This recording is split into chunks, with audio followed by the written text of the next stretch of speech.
The 1980s, when Hollywood dreamed in neon and chrome. But beyond the blockbusters, beyond your Terminators and Top Guns, there lurked a shadow realm of cinematic treasures waiting to be discovered. 10 films that dared to be different. Movies that slipped through the cracks of time, yet packed enough creative dynamite to blow your mind. These aren't just forgotten films, they're lost masterpieces waiting to be unearthed. So dim the lights, settle in, and prepare yourself for a journey through the boldest, most criminally overlooked gems of the 1980s. Let me show you what you've been missing. Picture yourself in a dimly lit Manhattan restaurant, 1981. Two men sit across from each other for nearly 2 hours, and somehow, they create one of the most captivating films ever made. My Dinner with Andre isn't your typical 80s fare. No explosions, no car chases, just conversation. But what a conversation it turns out to be. Wallace Shawn and Andre Gregory play versions of themselves, two old friends reconnecting over dinner. Wallace, struggling theater artist, living paycheck to paycheck. Andre, the once celebrated director who vanished from the New York theater scene, too. Well, that's where things get interesting. As Andre unspools tales of his global spiritual quest, being buried alive in Poland, dancing with monks in the Sahara, Wallace listens, skeptical yet spellbound. Their dialogue dances between philosophy, theater, electric blankets, and the numbing effects of modern life.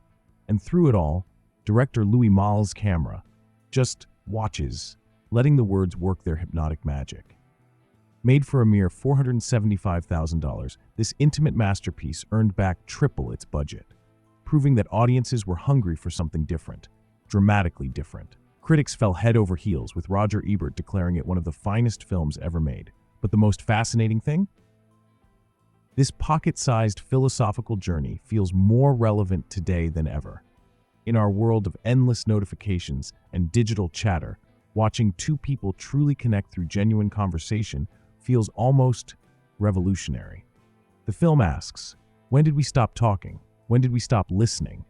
And most importantly, when was the last time you had a dinner that changed your life? So next time someone tells you nothing happens in this movie, smile knowingly. Because sometimes the most extraordinary adventures unfold across a simple dinner table. 1985, Alaska. A maximum security prison where two convicts are about to embark on a journey that will shake them to their very souls. Jon Voight transforms into Oscar, rugged, raw, animalistic, as Manny, the hardened escapee who's never failed to break free. Eric Roberts brings pure electricity as Buck, the young hothead who tags along on what becomes the ride of their lives. And then there's Rebecca De Mornay, caught in this whirlwind of testosterone and frozen steel. The escape begins simply enough, but when these two hop aboard a freight train in the dead of winter, everything just spirals. The engineer suffers a heart attack, the brakes fail, and suddenly this massive beast of metal is thundering through the Alaskan wilderness at 70 miles per hour, with absolutely no way to stop. Directed by Andrei Konchalovsky, fresh from the Soviet film scene, this $9 million production shocked everyone by snagging 3 Academy Award nominations. Voight and Roberts, both nominated for their gut-wrenching performances. The film pulled in $7.9 million domestically, modest numbers that failed to capture its raw power. But underneath the action, beneath the frozen metal and screaming wheels, lies something deeper. A meditation on freedom, on destiny, on whether any of us truly controls our fate. The train becomes more than just a runaway vehicle. It transforms into this unstoppable metaphor for life itself. Watch closely as these men, these desperate souls, realize their prison might have been safer than this frozen hell they've chosen. Because sometimes, freedom comes at a price that'll freeze your very blood. This isn't just another chase film.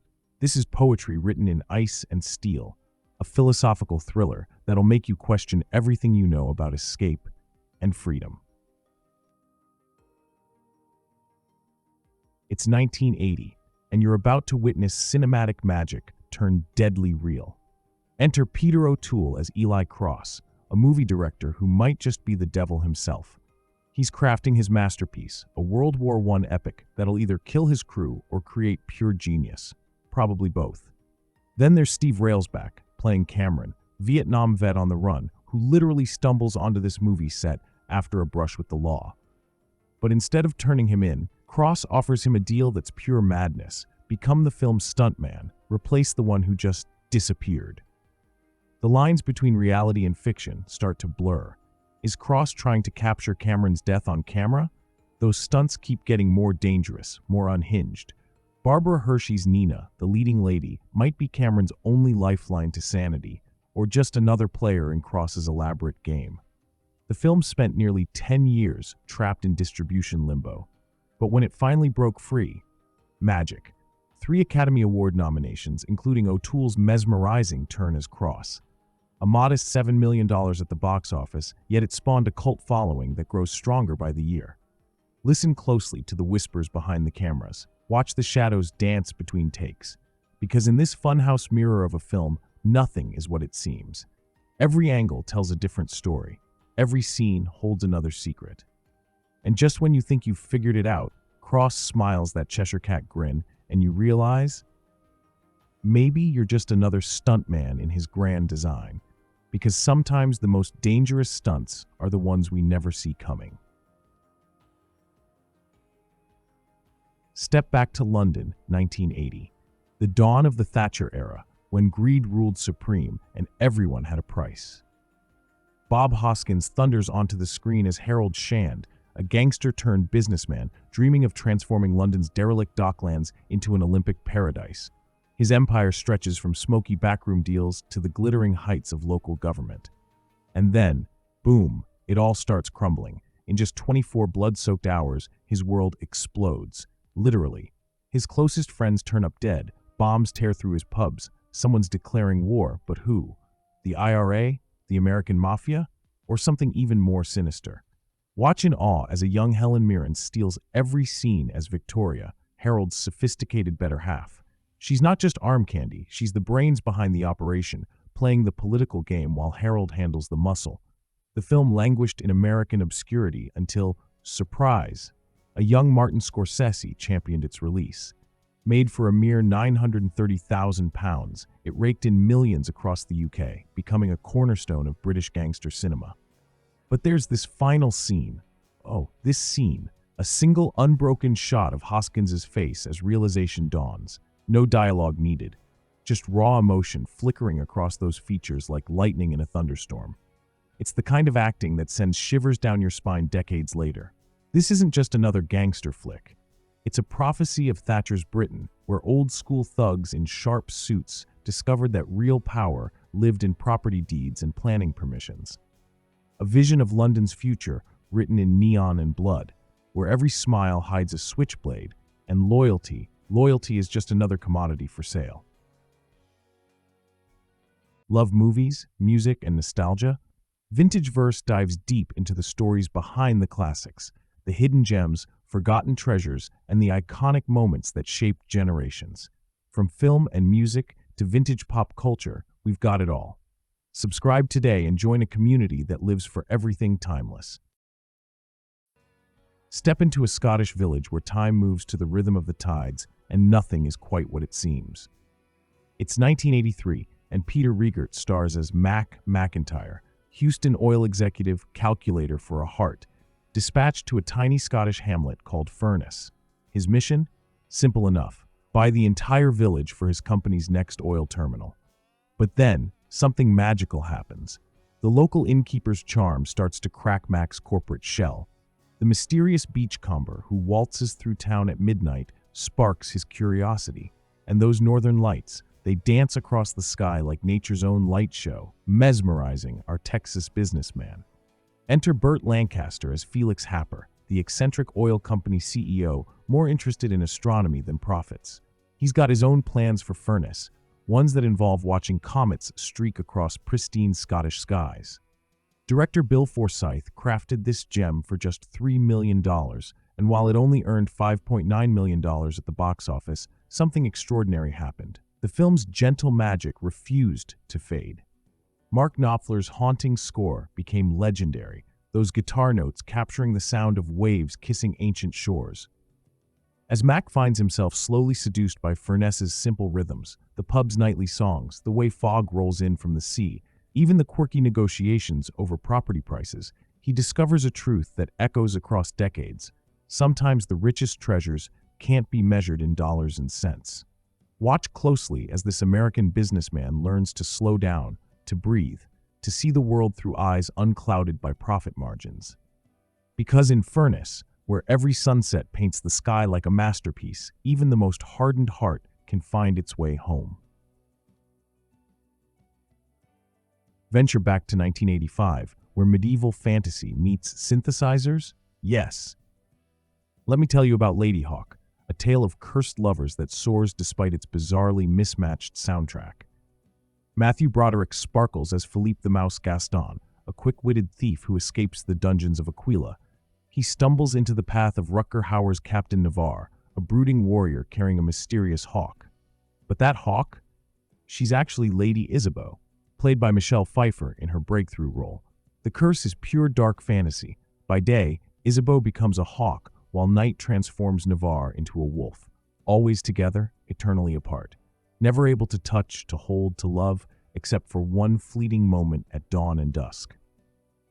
Richard Donner directs this $20 million epic with a master's touch. The medieval atmosphere drips from every frame, those mist-shrouded forests, those towering castle walls, until, screech, Alan Parsons Project's electronic score kicks in. It's like watching a night joust while listening to a disco. Despite earning only $18.4 million at the box office, this film has bewitched audiences for decades. The chemistry between our leads burns through their supernatural separation. John Wood's Bishop, corrupted by jealousy, creates a villain you'll love to hate. The synth-heavy soundtrack feels like someone accidentally mixed two different movies together. Yet somehow, impossibly, the film's magic persists. Because when Isabeau and Navarre race against time to break their curse, when true love battles against darkness itself, even the most jarring keyboard solo can't break this spell. In the end, Ladyhawke proves that some stories are powerful enough to transcend their era's questionable musical choices. Because sometimes, love really is stronger than synthesizers. 1988, an era when American dreams still had chrome fenders and leather seats. Jeff Bridges ignites the screen as Preston Tucker, a visionary who dared to challenge Detroit's Big Three automakers. His dream? A car so revolutionary it would make Henry Ford's Model T look like a horse and buggy. Safety features no one had imagined, a rear engine that purred like a contented cat, and styling that made other cars look like they were standing still. Francis Ford Coppola directs this $24 million love letter to American innovation, turning Tucker's struggle into a dazzling carnival of color and chrome. Martin Landau shines as Abe Kuratz, Tucker's financial wizard, snagging an Oscar nomination for his trouble. Joan Allen brings grace and steel as Vera Tucker, the woman who kept the family running while Preston chased his automotive dreams. And then there's Lloyd Bridges, Dean Stockwell, and Christian Slater, each adding another layer of polish to this already gleaming machine. But despite critical acclaim, the film stalled at the box office, pulling in just $19.7 million. Like Tucker's own story, sometimes brilliance takes time to be appreciated. Watch and wonder as Tucker builds his dream, 50 cars, each one a testament to American ingenuity. See how the corporate giants conspire to crush him, using the same tactics they used on the real Tucker 4 decades earlier. The movie unfolds like a true American tragedy, but with a twist, because sometimes, just sometimes, the dream matters more than the victory. Tucker only built 51 cars, but they're still turning heads today, still making people believe in the power of innovation. This isn't just about cars. It's about that uniquely American spirit that makes us reach for the impossible, even when the odds are stacked higher than a Chicago skyscraper. Los Angeles, 1985, when the streets ran hot with counterfeit cash and danger lurked behind every sun-baked corner. William Friedkin, fresh from The Exorcist, unleashes a neo-noir thriller that'll make your pulse race faster than a muscle car on the 405. William Peterson blazes onto the screen as Richard Chance, Secret Service agent, adrenaline junkie, man on the edge. His partner's murder sends him spiraling into an obsession with catching Willem Dafoe's Rick Masters, an artist turned counterfeiter who treats fake bills like masterpieces. But that car chase, oh, that glorious car chase. Imagine going the wrong way on a Los Angeles freeway. Engines screaming, metal crunching, horns blaring in terror. No CGI, no safety nets, just pure, heart-stopping chaos that makes Bullet look like a Sunday drive. 6 minutes of automotive insanity that changed action cinema forever. The film costs $6.3 million and earned $17.3 million, modest numbers that don't begin to capture its influence. A young composer named Wang Chung crafted a score that captures LA's neon-soaked darkness perfectly. John Turturro and Dean Stockwell round out a cast that drips with intensity. Watch closely as Chance crosses line after line, pursuing masters. The boundaries between cop and criminal blur, fade, vanish. Because in this sun-bleached noir, everyone's morality has a price tag, and survival means dancing on the razor's edge between justice and vengeance. This isn't just another cops and robbers tale. It's a fever dream of Reagan's America, where greed writes the rules and death waits around every hairpin turn. A masterpiece that proves sometimes the only difference between hunter and prey is who runs out of road first. Imagine a remote, wind-swept coastline in Denmark, a place where faith and austerity define every aspect of life. That's the setting for Babettes Feast, a film that turns the simple act of sharing a meal into a profound spiritual experience. With a modest budget of just $4.5 million, this Danish masterpiece didn't just scrape by. It brought in nearly $14 million at the box office, a success beyond expectations for a foreign-language film in the 80s. The story centers on two devout sisters, Martine and Philippa, living in a tiny, deeply religious village. Their lives take a turn when Babette, a mysterious French refugee, arrives and offers to work as their housekeeper. Years later, Babette wins the lottery. But here's the twist.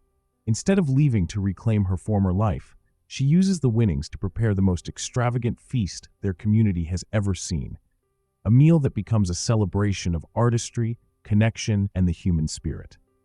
Directed by Gabriel Axel, the film boasts a cast led by Stefano Dra's Babette, a performance that's both understated and deeply moving. The lush, mouth-watering visuals of her culinary creations earned the movie an Academy Award for Best Foreign Language Film. But it's not just about food. It's about sacrifice, redemption, and the unspoken power of gratitude. By the end, you might not just be hungry, you'll feel utterly transformed. Babettes Feast is proof that even the quietest stories can leave the loudest echoes. If you haven't seen it, what are you waiting for? A Kid in a Trailer Park, an arcade game that's more than just a game, and a destiny that's out of this world. The Last Starfighter takes a classic coming-of-age story and launches it into Interraid with sly charm by Robert Preston, who reveals the truth. The game was a test, and Alex is now the galaxy's last hope against an evil armada. What sets this film apart isn't just the premise, it's the groundbreaking use of CGI. This was 1984, computer graphics were uncharted territory, and this movie leaned in hard, using them to create vivid, otherworldly space battles. The supporting cast, including Catherine Mary Stewart as Alex's girlfriend Maggie, adds heart and humor to a story that balances cosmic stakes with personal dreams. By the end, Alex isn't just a kid anymore. He's a hero, proving that even the most ordinary lives can hold extraordinary potential. The Last Starfighter is a time capsule of the 80s, ambitious, adventurous, and brimming with imagination. If you've missed this one, stop everything and experience it. Time travel without the machine. That's what Vintage Verse is all about. If you're drawn to stories where the past comes alive, where forgotten moments, overlooked gems, and the magic of yesteryears are waiting to be rediscovered, you're in the right place. Every film, every artifact, every memory we share is a doorway. Whether it's a box office sleeper that found its audience decades later, or a cult classic that redefined an era, these aren't just stories. They're a piece of us. We don't just rewind time, we dive headfirst into it. So if this journey has sparked something in you, don't leave without joining us. Like the video, Subscribe to Vintage Verse and share your favorite memories in the comments. Thank you for being here, for watching, and for exploring with us. Until next time, stay curious and keep the past alive.